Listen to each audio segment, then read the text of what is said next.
आहेत. आपण पुढच्या प्रश्नाकडे वळूयात की लैंगिक समस्येसाठी हिप्नोसिस उपचार उपयोगी ठरू शकतं का? हो, नक्कीच.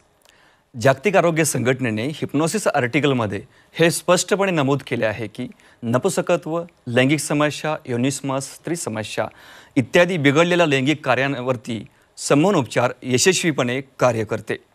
डॉक्टर प्रकाश साठे आपल्या मनाची एक गुंफी या पुस्तकामध्ये लिहितात, ताणांमुळे प्रजनन क्षमता कमी होते, शुक्राणूंची संख्या सुद्धा कमी होते.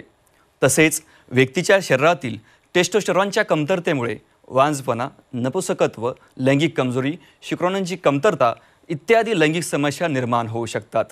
परंतु महत्त्वाची बाब अशी की व्यक्ती आनंदी असल्यावर, त्याच्याकडे पैसा आल्यावर, तो विजयी झाल्यावर व्यक्तीच्या शरीरातील टेस्टोस्टेरॉनचं प्रमाण वाढल्याचं आढळून आलं आहे.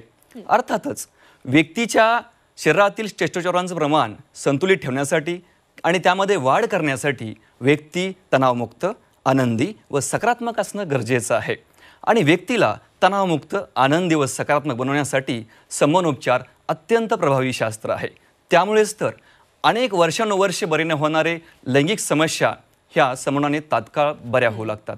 नक्कीच डॉक्टर. पण डॉक्टर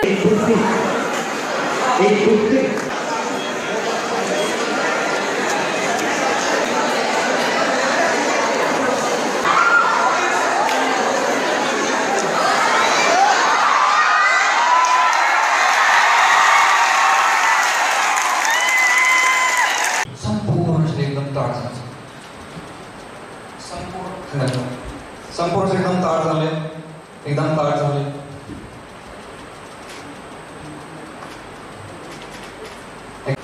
अजिबात कळणार नाही, वाटणार नाही.